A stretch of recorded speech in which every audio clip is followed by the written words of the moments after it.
Good afternoon. Papunta po kami sa bahay ni Steffi. Ah, yung isang beneficiary natin na hindi nakarating nung araw ng Sunday. Ihahatid po namin yung regalo niya kasi hindi pa nakuha. Dito lang po siya sa may banda ng Harangan. Ayan. Sama ko po yung mga mga katim natin. Tapos may kasama po tayong Muse.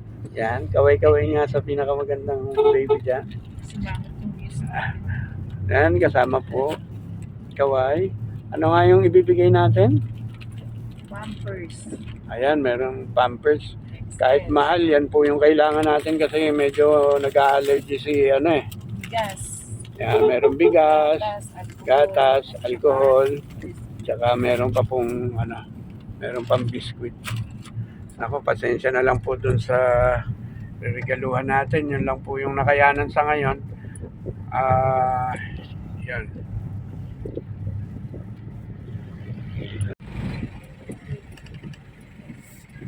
Umaatras po kami papunta sa bahay nila. Pinag-aralan po mabuti ng piloto namin yan. Ay, dito pala. Yan. Sir, sa Mickey. Makakababa kayo.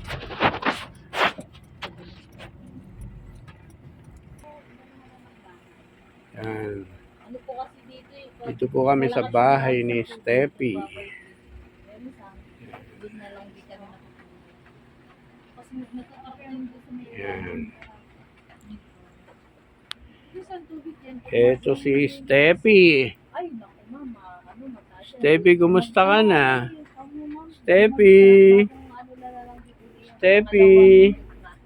Kumusta? Kumusta? Kumusta na yung baby na yan? Ayan. Kasi yung patag doon. Ito malalim. Nakahapon kasi, dalawang araw kami balik ba? Ito yung likod ng bahay nila. Nasa likod pala nila, ilog na. Ayan. Ayan. Ano po yung kasi Dati Leia? Oo. Ano? Ay, Steffi, nagising ka. Maramdaman niya may dadalaw sa kanya eh. Nagising ka. Antok pa eh. Baka mo nga. Antok. Maghapong tulog ng tulog. Malamig kasi. Ako, ulan ng ulan. Steffi, nagising ka. Naramdaman niya Nagising talaga ka, ha? may Nagising siya, oh. ano sa kanya, may dadalaw. Sinurprise visit ka ba ni Doc? Ha? Uy. Ha? Uy. Ay, ikiramdam. Dalawa lang pala kayo ngayon. Pag ano ma'am, ganitong oras po talaga, kami lang dalawa. Kasi papa niya, papasok, ano pa, madaling araw pa uwi ng mga alas 12. Tapos sa atin naman niya, alas 7 naman ang gabi. Kaya kaming dalawa lang talaga dito sa maghapon. Ay, Steffi, oh. Ha? surprise Nagising ang visit ka ba dalaga. na? Ha? Surprise Ha? ka ba? Ha? Seti? Ano nga yan kahapon? Gusto tagtag din kami sa ambulansya kahapon. Diba po, ang ano ng driver, paskasero. Naganda pasa-pasa siya sa, sa ambulansya. Ayun Ambulansya ng ginamit niyo? nag-ano po kami, kasi busy yata yung sa San Isidro. Dito naman kami nanghiram sa may Makabot. Ayun, tapos dinala sa PCMC po kayo. Opo, doon kami. Hapon. Yan, meron pa po kaming hindi na po provide para kay Steffi. Yung mga kaibigan natin dyan, yung mga sponsor natin. Yung pong NGT, hindi po kami nakabili.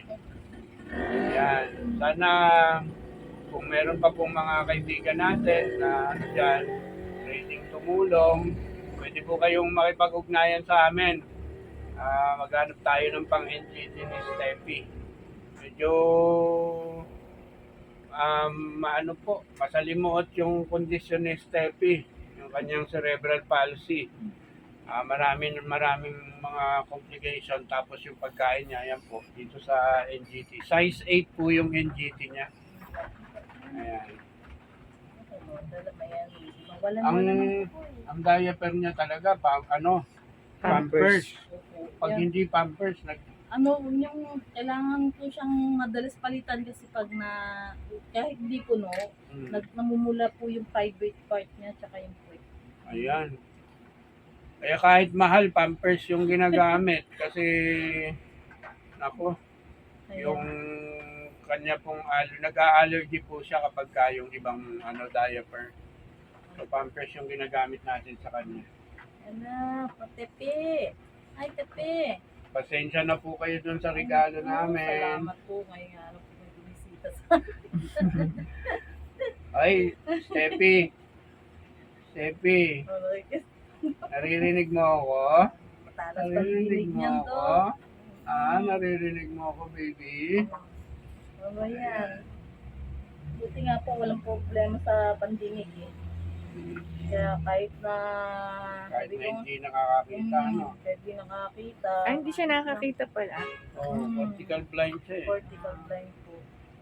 Hindi na rin kami nung magpa-MRI kasi may po siya, pag deep sleep, di ba po pinapatulog, may tendency po siya nawawala ng heartbeat. Yung ganun kasi yung nangyari sa kanya nung unang MRI. Nawalan siya ng heartbeat. Kaya pinapasok ko pinaano sa akin, na taranta din sila. Ayun, nire-recommend sana po siya for MRI ng ospital, ng mga doktor. Kaya lang kapag ka po i-MRI siya, patutulugin kasi mahirap po kasi sa case niya. Kasi kapag ka pinapatulog po siya, nawawala po yung heartbeat niya. Kaya medyo may problema. So ngayon, ayun, hindi na lang po siya may oxygen pala kayo dito.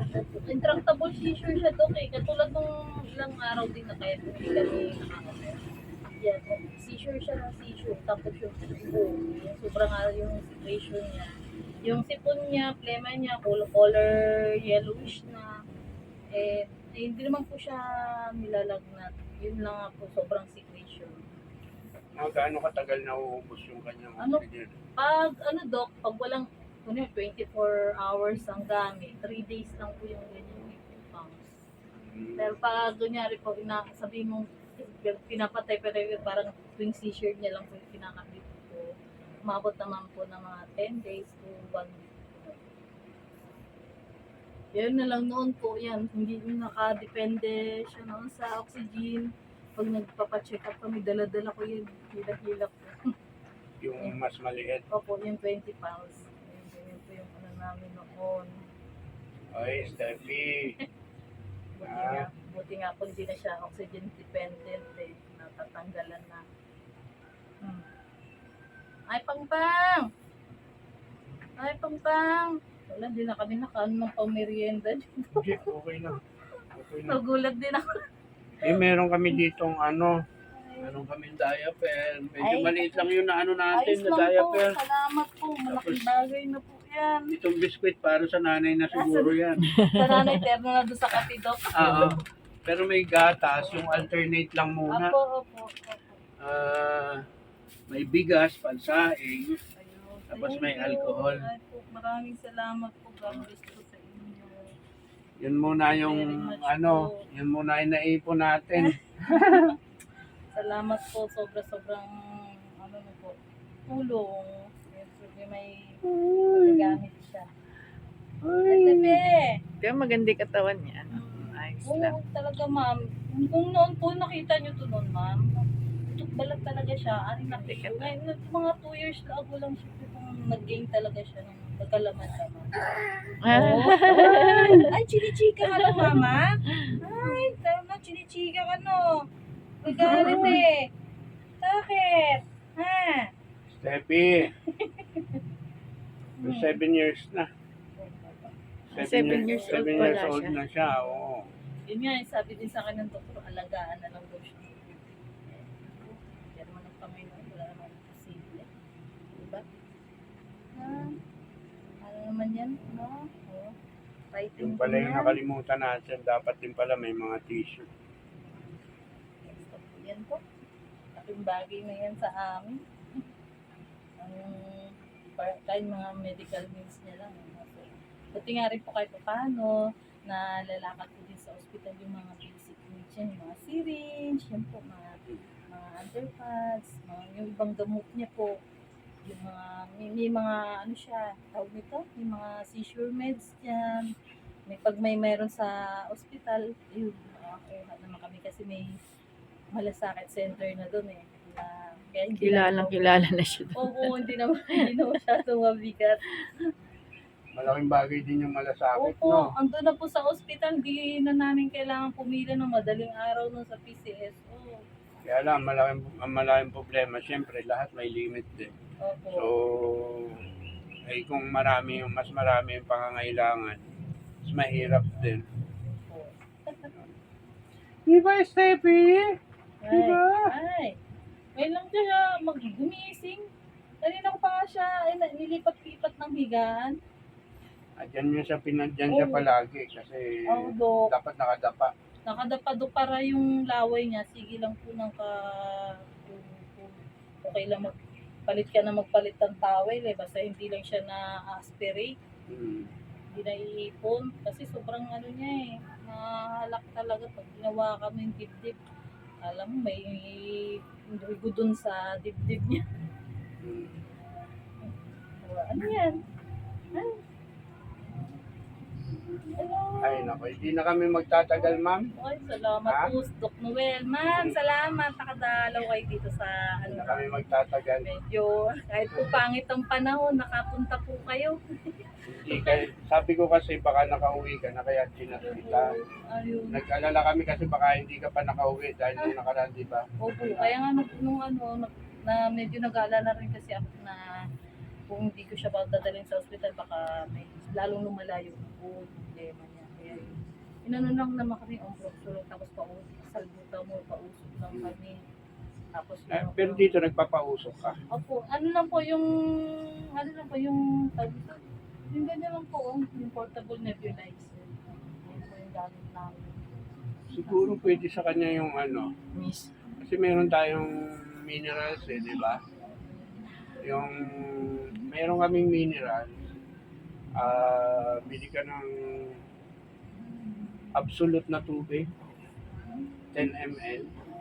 Tapos yung minerals, ipapatak mo lang dun sa 10 ml.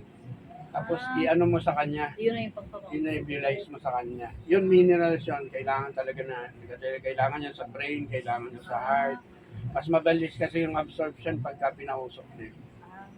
Pagka ano kami. Sige po, Doc.